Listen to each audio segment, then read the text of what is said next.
भारत का इतिहास मुगलों के बिना अधूरा है। मुगलों ने भारत में 300 सालों से भी अधिक समय तक राज किया।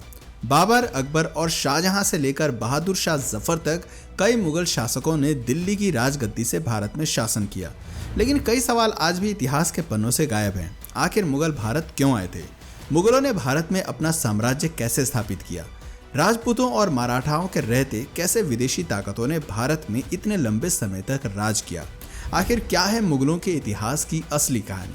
आइए इसके बारे में थोड़ा डिटेल में समझते हैं। दोस्तों, अगर बाबर हिंदुस्तान न आता तो भारत में मुगल साम्राज्य की स्थापना नहीं होती। भारत में कभी लाल किला, ताजमहल जैसी भव्य इमारतें न देखने को मिलती। बाबर का असली नाम ज़हीरुद्दीन मोहम्मद था। उसका जन्म 14 फरवरी 1483 को फरजाना में हुआ था। फरजाना आज के समय में उज्बेकिस्तान के अंतर्गत आता है। बाबर को तैमूर और चंगेज खान का वंशज भी माना जाता है। केवल 12 वर्ष की उम्र में ही बाबर ने फरजाना की राजगद्दी संभालनी शुरू कर दी थी। ये बात बाबर के कुछ रिश्तेदारों और अंकल को रास नहीं आई और उन्होंने बाबर को हटाने के लिए षड्यंत्र बनाने शुरू कर दिए। बाबर को फरजाना और समरकंद से बेदखल कर दिया गया। कई सालों बाद साल 1504 में बाबर ने अफगान की राजधानी काबुल को जीत लिया और अपनी सत्ता स्थापित की। लेकिन बाबर सिर्फ काबुल से संतुष्ट होने वाला नहीं था, वो अपने साम्राज्य का विस्तार करना चाहता था। बाबर जानता था कि यदि उसे साम्राज्य का विस्तार करना है तो इसके लिए धन दौलत की भी जरूरत होगी और उस समय भारत से ज्यादा धन शायद ही किसी और के पास था। दुनिया भर में उस समय भारत को दुनिया में सोने की चिड़िया कहा जाता था। 1525 में बाबर ने भारत में एंट्री करने की योजना पर काम करना शुरू किया। भारत को गुलाम बनाने और यहाँ राज करने के उद्देश्य से उसने भारत का रुख किया। उस समय हिंदुस्तान में लोधी वंश का राजा इब्राहिम लोधी का शासन चल रहा था। इसके अलावा राजस्थान में राजपुताना का शासन चल रहा था, तो वहीं साउथ में विजयनगर अंपायर अपने पैर पसार रहा था। इब्राहिम लोधी बहुत सनकी था। उसे कुर्सी से हटाने के लिए उसके चाचा अलाउद्दीन लोधी और पंजाब के गवर्नर दौलत खान ने एक प्लान बनाया और काबुल से बाबर को भारत आने का निमंत्रण भेजा। बाबर को तो जैसे इसी मौके का इंतजार था और तुरंत ही अपनी सेना के साथ उसने भारत की ओर रुख कर दिया। 15 दिसंबर 1525 को उसने सिंधु नदी पार की। बाबर के पास सिर्फ 12,000 की सैनिकों की टुकड़ी थी। सिंधु नदी को पार करते ही बाबर ने पंजाब प्रांत को जीतना शुरू कर दिया। बाबर के पास दमदार आर्मी के साथ ही तोपखाने और बारूद यानी कि गन पाउडर भी था। बैटल ऑफ पानीपत भारत की धरती पर लड़ा गया पहला युद्ध था जिसमें गन पाउडर का इस्तेमाल किया गया था। बाबर एक कुशल आर्मी कमांडर भी था। उसे युद्ध का बहुत अच्छा खासा तजुर्बा था, साथ ही उसकी स्ट्रेटजी भी कमाल की थी। वहीं दूसरी ओर इब्राहिम लोधी के पास 1 लाख सैनिकों की विशाल आर्मी थी, जिसमें पैदल सैनिक, हाथी, घोड़े, बैलगाड़ियां सब कुछ थी। इतनी बड़ी सेना को देखकर भी बाबर का हिम्मत डगमगाया नहीं। वो काफी बहादुर योद्धा माना जाता था। काबुल सहित पूरे अफगानिस्तान और उज्बेकिस्तान में आज भी बाबर को एक महान योद्धा के रूप में जाना जाता है। कई जगह उसके पुतले भी लगे हैं। वहाँ के लोगों को बताया जाता है कि बहुत कम सेना के साथ बाबर ने भारत पर फतह हासिल की थी।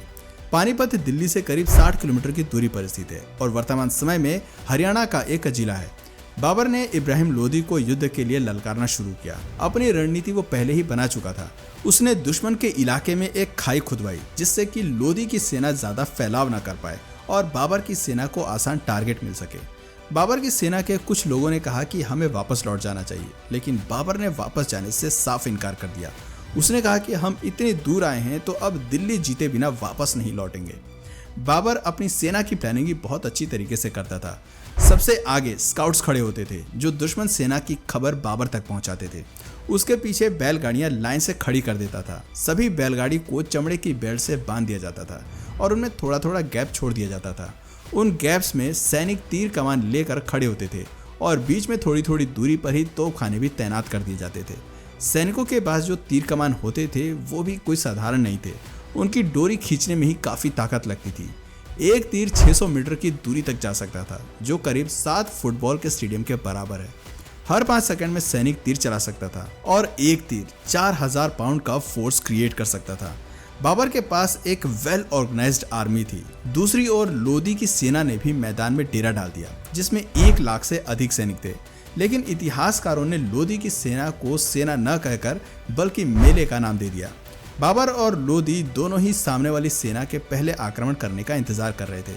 बाबर जानता था कि उसने पहले अटैक किया तो उसके जीतने की संभावना कम हो जाएगी। 19 अप्रैल 1526 की रात को वो अपनी सेना की एक छोटी सी टुकड़ी को लोधी के कैंप में भेजता है। जैसे ही कुछ सैनिक लोधी के कैंप के पास पहुंचे, लोधी की सेना ने उन पर हमला कर दिया। बाबर के सैनिक वापस लौट आए और कुछ सैनिकों की मौत भी हो गई। इससे लोधी खुश हो गया और सोचने लगा कि बाबर की सेना को हराना काफी आसान है, लेकिन असल में बाबर ने तो मछली पकड़ने के लिए सिर्फ दाना फेंका था। 21 अप्रैल 1526 की सुबह लोधी की सेना ने बाबर की सेना पर अटैक कर दिया। लोधी की सेना बाबर के सैनिकों द्वारा बनाए गए ट्रेंच में गिर गई।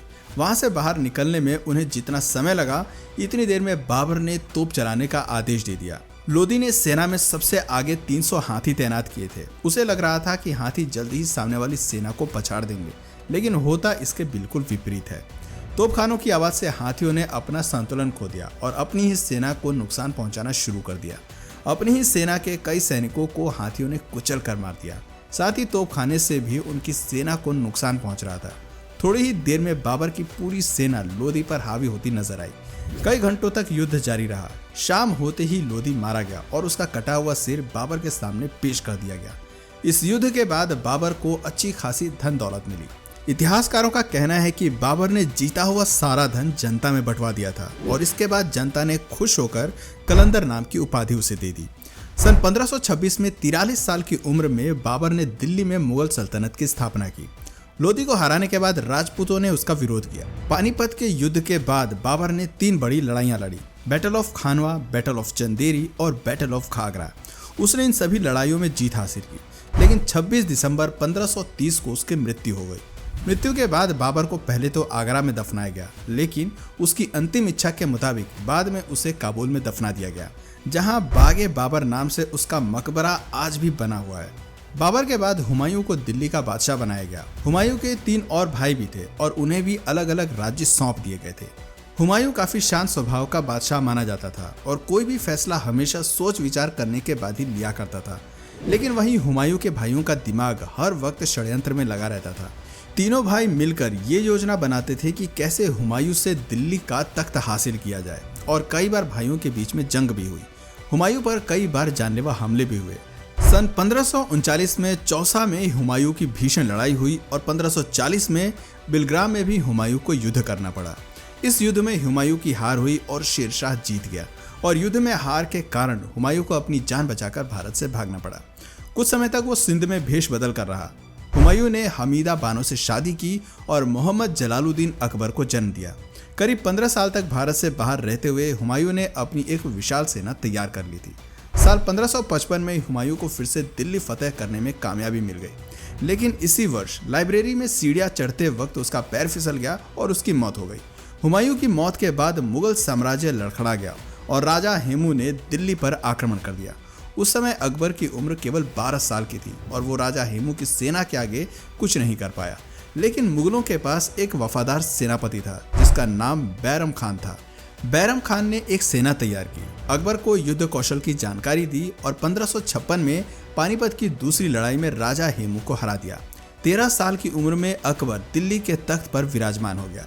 अकबर एक धर्मनिरपेक्ष राजा माना जाता था। उसने राजा बनते ही लोगों का दिल जीतना शुरू कर दिया। 1568 में उसने चित्तौड़ को जीता, लेकिन इसके लिए अकबर को कड़ी मेहनत करनी पड़ी। दिल्ली जीतने के बाद अकबर किसी भी तरह से राजस्थान को जीतना चाहता था, क्योंकि राजस्थान के राजपूत काफी बहादुर माने जाते थे और अकबर जानता था कि यदि राजस्थान को जीत लिया तो पूरे हिंदुस्तान को जीतना फिर ज्यादा मुश्किल नहीं होगा। राजस्थान के कारीगरों को हथियार बनाने में महारत हासिल थी। वहीं अकबर की सेना दमशिक स्टील के बने हथियार इस्तेमाल किया करती थी, जो खास तौर पर जंग में दुश्मन का सीना छलनी करने के लिए ही बनाए जाते थे। अकबर अपने हाथियों को भी जीरा बख्तर नाम के लोहे का कवच पहनाया करता था। उसे हाथियों का बहुत शौक था। किसी को मौत की सजा देनी होती थी तो उसे हाथी के पैर के नीचे कुचलवा देता था। चित्तौड़ राजस्थान का सबसे मजबूत साम्राज्य था। चित्तौड़ का किला एक अभेद किला माना जाता था। वहां तक पहुंचने के लिए अकबर ने एक प्लान बनाया। उसने एक सुरंग खोदी जिसके जरिए उसके सैनिक किले तक पहुंच गए। चित्तौड़ का किला एक पहाड़ी पर था, वहां तक सीधे नहीं पहुंचा जा सकता था। दूर से ही चित्तौड़ के सैनिक दुश्मन को देख लेते थे और ऊपर से तीरों की बौछार कर देते थे। लेकिन अकबर के सिर पर जीत का भूत सवार था और लगातार प्रयासों के बाद 25 फरवरी 1568 के दिन उसने चित्तौड़ का दुर्ग जीत लिया। इस जीत के बाद उसका साम्राज्य 25 लाख वर्ग किलोमीटर एरिया में फैल गया था उसकी सेना ने मैच लॉक बंदूकों का इस्तेमाल करना भी शुरू कर दिया, जो दूर से ही दुश्मन की सेना में आतंक मचाने के लिए जाना जाता था। अकबर की कई बंदूकें आज भी म्यूजियम्स की शान बढ़ा रही हैं। अकबर को आर्किटेक्चर का भी काफ़ी शौक था। उसने दिल्ली से 250 किलोमीटर दूर और आगरा से करीब 40 किलोमीटर दूर फतेहपुर सिकड़ी नाम का एक शहर बनवाया। इस शहर में कई बाग और महल उसने बनवाए। वो अपनी राजधानी यहाँ पर शिफ्ट करना चाहता था। फतेहपुर में पानी की कमी न हो इसके लिए डैम बनवाए और किले तक पानी पहुँचाने के लिए इंजीनियर्स की मदद से मशीनों का निर्माण कराया। वो मशीन्स उस समय इंजीनियरिंग का बेजोड़ नमूना थी। कहा जाता है कि अकबर ने खुद शहर का नक्शा तैयार किया था और शहर बनाने में उसने खुद भी मजदूरों के साथ कुछ दिन काम भी किया था। 16 साल फतेहपुर सिकड़ी को बसाने में लगे, लेकिन ये शहर बहुत जल्द वीरान हो गया। दोस्तों, अकबर एक अनपढ़ मुगल बादशाह था। उसने हिंदुओं पर लगने वाले जजिया कर समाप्त कर दिए थे। साल 1605 में अकबर की फूड पॉइजनिंग के कारण उसकी मौत हो जाती है। अकबर के बाद सलीम के हाथ में दिल्ली की कमान आई। सलीम असल में एक अय्याश किस्म का व्यक्ति था। सलीम को अपना नाम भी पसंद नहीं था और उसने अपना नाम बदलकर जहांगीर रख लिया। जहांगीर को अन्यायी लोगों से सख्त नफरत थी। गुनहगारों को वो सख्त से सख्त और क्रूर से क्रूर सजा दिया करता था। जहांगीर ने अपने जीवन काल में कुल 20 शादियां की थी। मानबाई सबसे मशहूर रानी हुई, लेकिन जहांगीर सबसे ज्यादा प्रेम नूरजहां से किया करते थे। जहांगीर के शासनकाल में ही अंग्रेजों ने भारत में आकर ईस्ट इंडिया कंपनी की स्थापना की थी और व्यापार करने की इजाजत मांगी थी। 20 बीवियों से जहांगीर की कई संतानें हुई, लेकिन उसका केवल एक पुत्र ही जीवित रहा, जिसका नाम खुर्रम खान उर्फ शाहजहां रखा गया। सन 1627 में जहांगीर की मौत के बाद शाहजहां दिल्ली का बादशाह बना।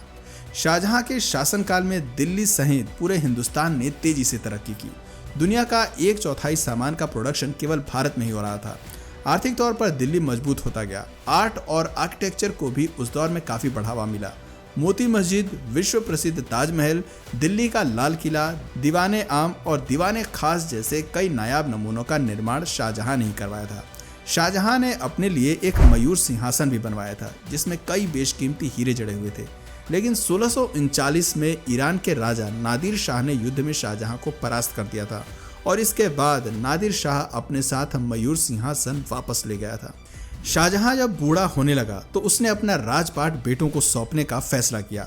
शाहजहां ने अपने बड़े बेटे दारा शिकोह को दिल्ली की राजगद्दी सौंपी।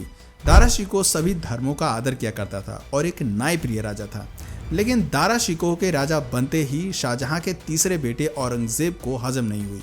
औरंगजेब ने सन 1658 में अपने भाई के खिलाफ युद्ध छेड़ दिया और दिल्ली का बादशाह बन गया। बादशाह बनते ही औरंगजेब ने अपने पिता को आगरा के किले में बंद करवा दिया और अपने भाई को मौत के घाट उतार दिया। औरंगजेब कितना क्रूर था इसका अंदाज़ा आप इस बात से लगा सकते हैं कि भाई के मौत के बाद उसका गला धड़ से अलग करके औरंगजेब अपने पिता के पास ले गया था। औरंगजेब के बादशाह बनते ही हिंदुओं पर अत्याचार करने उसने शुरू कर दिए। जगह जगह मंदिर तुड़वाकर मस्जिदों का निर्माण कराया। कई हिंदुओं का जबरन धर्म परिवर्तन किया गया। उसके शासनकाल में ही हर जगह कत्ले आम हो रहा था। ये बातें मराठा, मारवाड़ा, राजपूत सहित कई हिंदू राजाओं को पसंद नहीं आई और औरंगजेब के खिलाफ युद्ध का शंखनाद कर दिया। औरंगजेब युद्ध में घायल हुआ और करीब 3 महीने तक वो बिस्तर पर ही रहा और सन 1707 में बिस्तर पर ही उसने दम तोड़ दिया। औरंगजेब की मौत के बाद मुगल साम्राज्य धीरे धीरे अंधेर की ओर बढ़ने लगा। इसके बाद दिल्ली में कई मुगल बादशाह बने, लेकिन किसी में भी वो बात नहीं थी जो अभी तक के सभी मुगलों में थी। सन 1707 से 1712 तक बहादुर शाह प्रथम ने राज किया। उसके बाद जहांदर शाह, फारूक सियार, मोहम्मद शाह रंगीला, आलमगीर, शाहजहां तृतीय, अकबर द्वितीय सहित कई राजा हुए। किसी ने भी बहुत अधिक समय तक राज नहीं किया और बहुत कम समय में ही दिल्ली के बादशाह बदलते रहे। वहीं दूसरी ओर अंग्रेज लगातार मजबूत हो रहे थे और कई राज्यों में मुगलों के शासन का अंत हो चुका था। मुगलों के अंतिम शासक बहादुर शाह जफर द्वितीय हुए, जिनकी मौत सन 1862 में म्यांमार में हुई थी। लेकिन बहादुर शाह जफर की मौत से पहले ही मुगल साम्राज्य का अंत हो गया था। सन 1857 मुगल साम्राज्य का दिल्ली में अंतिम समय माना जाता है। तो दोस्तों, ये थी भारत में मुगलों के इतिहास की असली कहानी। दोस्तों, अगर इसी तरह के और भी इंटरेस्टिंग टॉपिक्स आपको पसंद है तो नीचे कमेंट सेक्शन में पार्ट 2 जरूर लिखिएगा। और अगर इस वीडियो से आपको कुछ नया जानने या सीखने को मिला या फिर इंटरेस्टिंग लगा तो प्लीज़ इस वीडियो को एक लाइक करके अपने फ्रेंड्स और फैमिली में से ज़रूर शेयर करें। और यदि आप इस चैनल पर नए हैं तो प्लीज़ इस चैनल को सब्सक्राइब करके बेल नोटिफिकेशन आइकन को ऑन कर लीजिए, ताकि हमारे आने वाले वीडियोस आप मिस ना करें। मिलते हैं फिर किसी वीडियो में नए टॉपिक के साथ, तब तक के लिए नमस्कार।